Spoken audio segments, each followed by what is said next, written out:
Գյումրու քաղաքապետին փոխարինող Ավետիս Առաքելյանի հերթական աշխատանքային շրջայցն այս անգամ ընդգրկում էր քաղաքի ծայրամասային թաղամասերն ու փողոցները։ Առաջին կանգառը Սարգսյան եւ Մարտի 8-ի փողոցների հատման կետն էր, Չերքեզի ձորի վերնամասում։ Այստեղ հիմնականում սեփական տներ են, սակայն բացակայում է տարրական լուսավորությունը։ Փողոցի այս հատվածը երկար տարիներ գիշերային լուսավորություն չի ունեցել։ Բնակիչների համար այն մեծ անհրաժեշտություն է։ Ըստ ոլորտի պատասխանատուների այս փողոցն արդեն ընդգրկված է հիմնանորոգվողների ցանկում, սակայն Առաքելյանը տեղում հանձնարարեց չսպասել հիմնանորոգմանը եւ արագացնել լուսավորության ապահովման ու հարակից տարածքի աղբահանության հարցը։ Շրջայցը շարունակվեց Վարդբաղ թաղամասում։ Այստեղ փողոցի ժամանակավոր հարթեցում է կատարվում։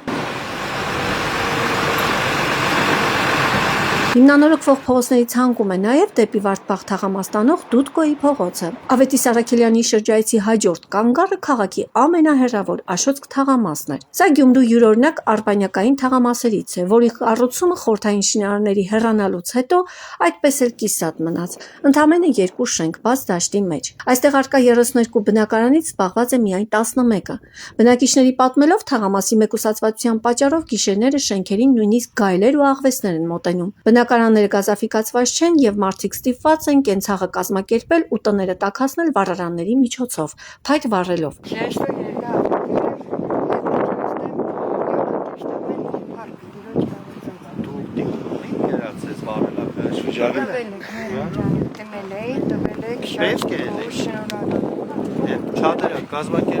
Չնայած դժվարություններին բնակիչներն իրենց ուժերով թաղամասում մատուռ են կառուցել։ Ավետիս Առաքելյանը շրջեց տարածքում, լսեց մարդկանց մտահոգությունները, որոնք վերաբերում էին թե ուժեղ լուսավորությանը, թե բնակարանների իրավական կարգավիճակին։ Ես արդեն հանձնարարել եմ համապատասխան բաժնին, որ ուսումնասիրեն այդ բնակարանները, որոնք դատարկ են գտնվում,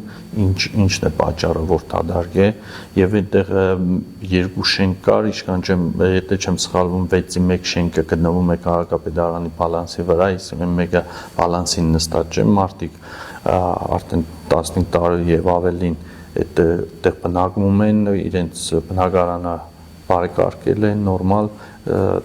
բնակարան են սարքել եւ բայց վկայական վերջնական չունեն։ Տեղում հանձնարարվեց նաև անմիջապես մաքրել շենքերին հարակից կուտակված աղբը։ Այս այցերն ինքնանպատակ չեն։ Դեռ 2025 թվականին քաղաքապետ Վարդան Ղուկասյանի մոտ քաղաքացիների ընդունելության ժամանակ բարձրացված խնդիրները գույքագրվել են եւ այսօր արդեն ստանում են իրենց գործնական լուծումները։ Նախատեսվում է Աշոտսկ թաղամասի շենքերից մինչև կենտրոնական Մայրուղի տանող ճանապարհահատվածում անցկացնել գիշերային լուսավորություն, ինչպես նաև իրականացնել հարթեցման ու խճապատման աշխատանքներ։ Քաղաքապետի մոտ ընդունելության ժամանակահատվածում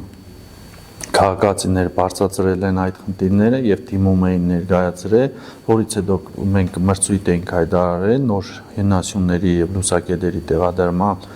մրցույթը եւ այդ մրցույթի կազմակերպությունը կա, արդեն սկսվում է աշխատանքային փուլերը։ Ավելի քան 37 տարի այս թաղամասի ձևավորման կամ զարգացման որևէ պետական ծրագիր այդպես էլ չմշակվեց։ Այսօր տասնամյակների հիմնախնդիրներով ծանրաբեռնված այս թաղամասի բնակիչները վերջապես հայտնվել են քաղաքապետարանի ուշադրության կենտրոնում։ Ավետիս Առաքելյանն ամփոփելով այցը ընդգծեց, որ իրենք հետևողական են քաղաքացիների բոլոր դիմումների նկատմամբ։ Դրանցից եւ ոչ մեկը չի անտեսվում եւ համայնքը շարունակելու է քայլ առ քայլ լուծում տալ բարձրացված խնդիրներին։ Նման շրջայցերը լինելու են պարբերական։ Քաղաքապետարանը մտադիր է այցելել բոլոր այն թաղամասերը, որոնք տարիներ շարունակ դուրս են մնացել ուշադրությունից։ Առաջնային է, որ Գյումրու յուրաքանչյուր բնակիչ զգա համայնքի անմիջական աջակցությունն ու հոգատարությունը։